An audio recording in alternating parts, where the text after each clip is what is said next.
स्वागत है आपका। आप देख रहे हैं जनता टीवी और मैं हूं आपके साथ अभिषेक तिवारी। खबरों का रुख करते हैं। उत्तर प्रदेश विधानसभा चुनाव 2022 को लेकर बीजेपी की जन विश्वास सीतापुर से शुरू हुई है। पहले ये तय कार्यक्रम के मुताबिक मुख्यमंत्री योगी आदित्यनाथ ने आज सीतापुर में हरी झंडी दिखाई।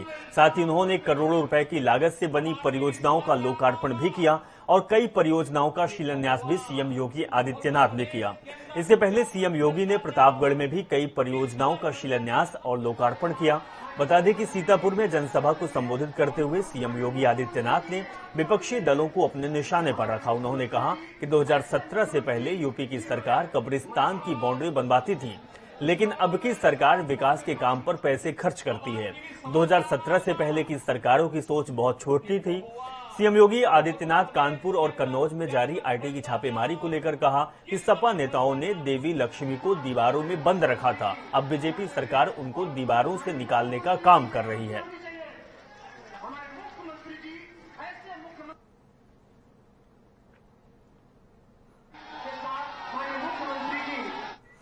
तो यूपी में तहखाना खुल रहा है और खजाना निकल रहा है। जी हां, कानपुर के बाद कन्नौज में पीयूष के घर में अकूत दौलत मिलने के बाद डीजी की टीम छापेमारी कर रही है। आपको बता दें कि करोड़ों की कर चोरी और अघोषित संपत्ति मिलने के मामले में कानपुर के इत्र व्यापारी पीयूष जैन को आज सीजेएम कोर्ट ने 14 दिन की न्यायिक हिरासत में जेल भेज दिया है। पीयूष जैन के खिलाफ डीजी जीएसटी की टीम ने 31 करोड़ 50 लाख रुपए की टैक्स चोरी का केस दर्ज कराया। जीएसटी टीम ने जैन की रिमांड मांगी है और डीजी जीएसटी इंटेलिजेंस टीम का प्रयास अब पीयूष जैन को अपने रिमांड में लेने का रहेगा।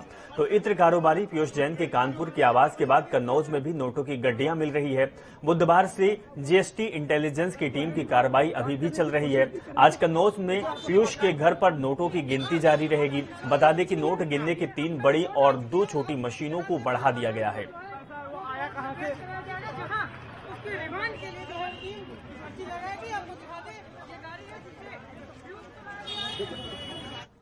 प्रधानमंत्री मोदी यूपी चुनाव से पहले कानपुर के लोगों को मेट्रो की सौगात देंगे। इसके साथ ही पीएम मोदी कल यानी कि 12,600 करोड़ रुपए की परियोजनाओं का उद्घाटन करेंगे।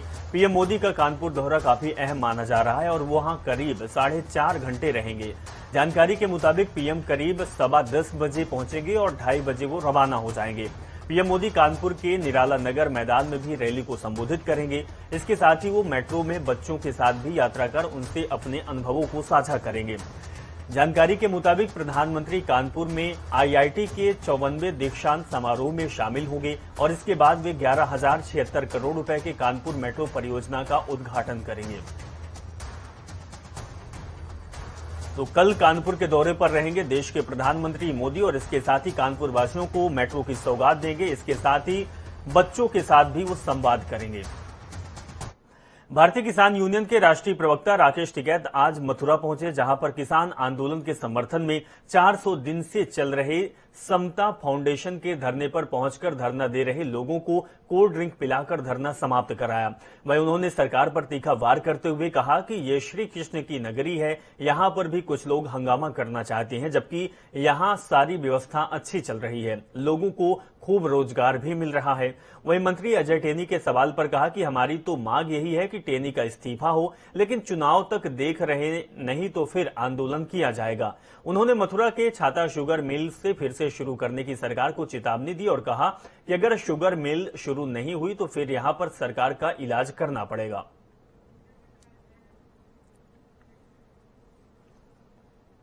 अब वो और जगह तो कहीं मिल नहीं रही, अब कह लगे मथुरा में से मिल लो।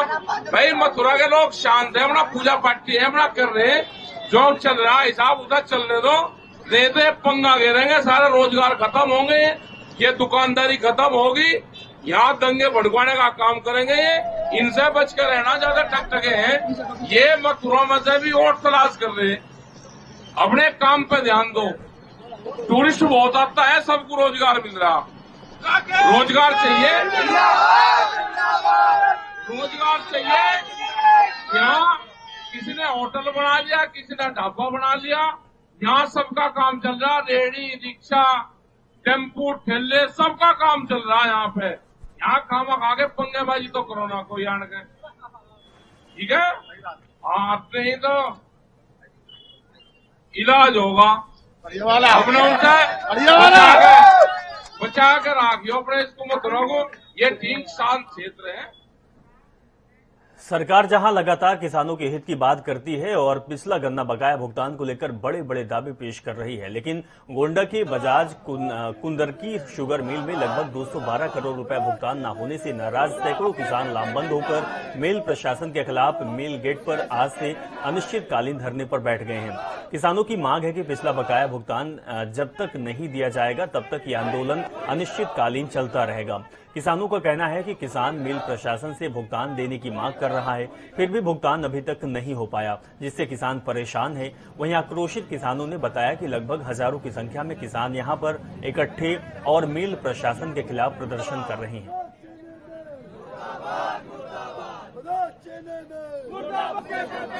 किसानों का ये गन्ना खरीदने के बाद में कुंदुरकी बजाज चीनी मिल साल भर भुगतान नहीं करती है और जब तक ये भुगतान नहीं करेगी तब तक ये किसान और अवध केसरी सेना यहां से नहीं हटेंगे। ये हमारी सबसे प्रमुख मांगे है। हमारा भुगतान अभी कर देंगे, हम अभी का भी यहां से हट जाएंगे और अगर ये 1 महीना भुगतान नहीं करेंगे तो 1 महीना अनावरत ये धरना चलता रहेगा। कितने समय से लंबित है? ये 1 साल से भुगतान बाकी है। 212 करोड़ रुपए 212 करोड़ रुपए बाकी है, लेकिन ये पिछले साल का भुगतान करे। जो अब की साल की पेराई है हम इनको इसमें रियायत देंगे।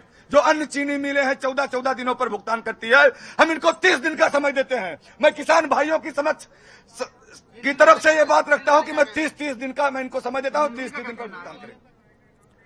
उत्तर प्रदेश में अगले साल होने वाले विधानसभा चुनाव में मौजूदा 396 विधायकों में से 45 विधायक ऐसे हैं जो चुनाव लड़ पाएं या नहीं, ये कहना बहुत ही मुश्किल है, क्योंकि यूपी में कुल 45 ऐसे विधायक हैं जिनके इस बार चुनाव लड़ने पर खतरा मंडरा रहा है।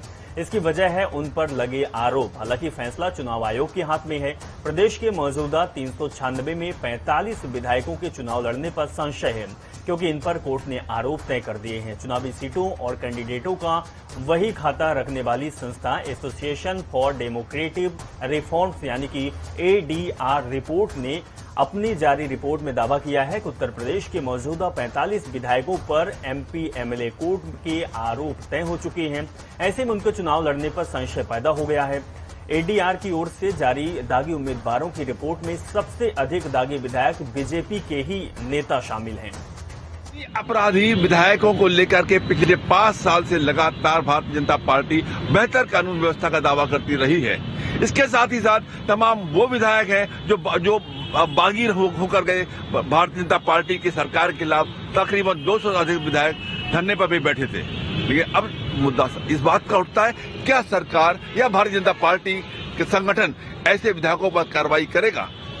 और अगर कार्रवाई करता भी है तो नए जो सदस्य होंगे, नए प्रत्याशी होंगे, उन पर जनता कितना भरोसा दिखाती है? जनता टीवी के लिए सनी गुप्ता के साथ अनिल के अंकुर, लखनऊ।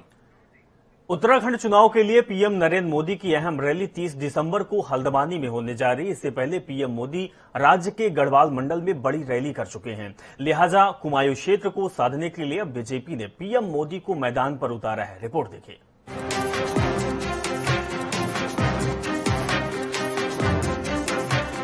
नैनीताल जिले में प्रधानमंत्री मोदी का ये पहला कार्यक्रम होगा, जब वे 30 दिसंबर को हल्द्वानी के MB इंटर कॉलेज मैदान में जनसभा को संबोधित करेंगे।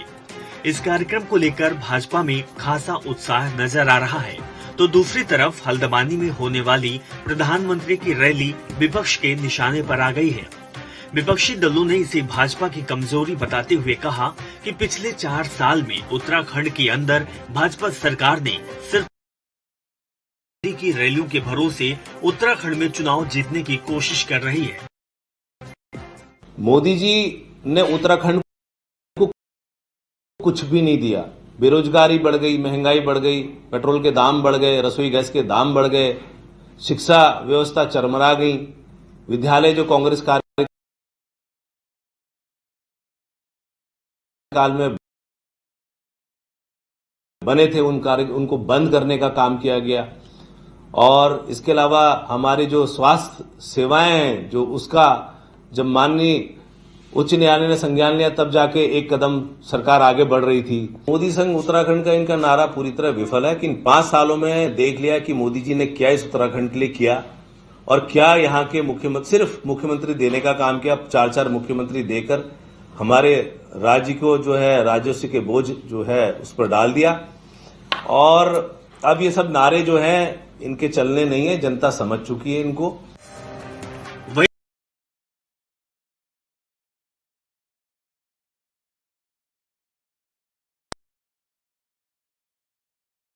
सच है कि 2017 के विधानसभा चुनाव में भी भाजपा सरकार उत्तराखंड में प्रधानमंत्री मोदी के बल पर ही आई थी।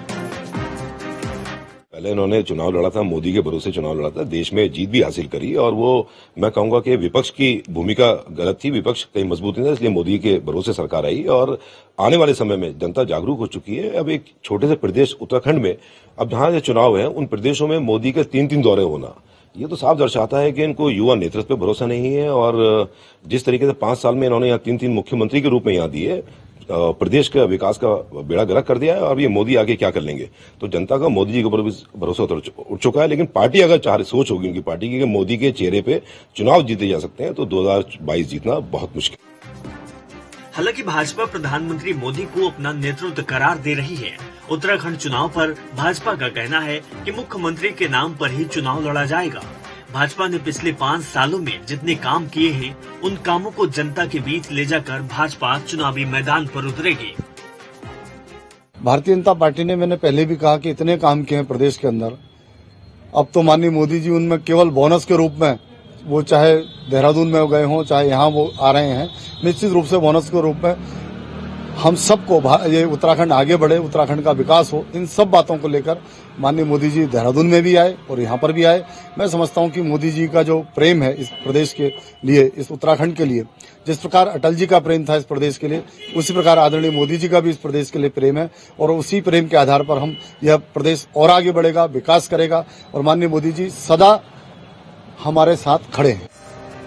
उत्तराखंड में विधानसभा चुनाव बेहद नजदीक है, लिहाजा कांग्रेस और भाजपा के बड़े नेता लगातार उत्तराखंड का दौरा कर रहे हैं। प्रधानमंत्री मोदी 30 दिसंबर को हल्द्वानी में रैली करेंगे। माना यह भी जा रहा कि भाजपा प्रधानमंत्री मोदी की रैली के जरिए कुमायूं की 29 विधानसभा सीटों की मतदाताओं को साधने की कोशिश कर रही है।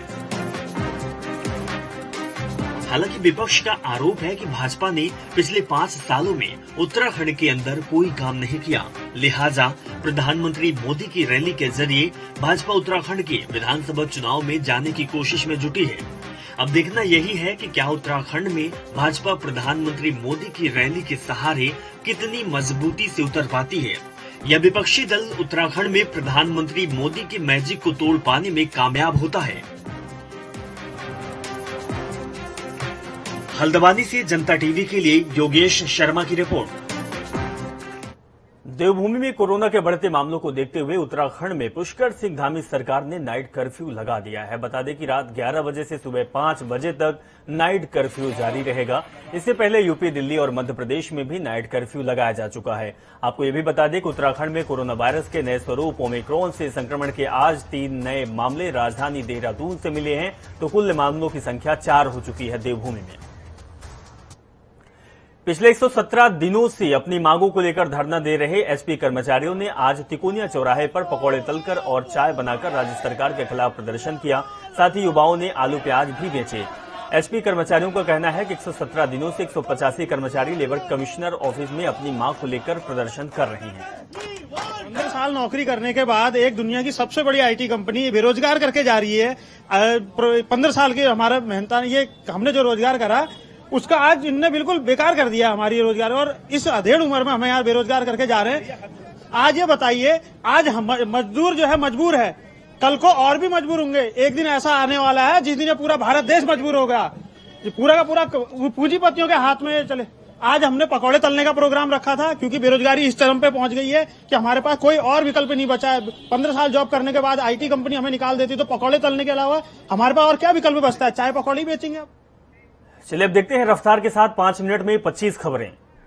थराली में एक मकान में अचानक आग लग गई। आग लगने से महिला जलकर हुई मौत। ग्रामीणों ने कड़ी मशक्कत के बाद आग पर पाया काबू।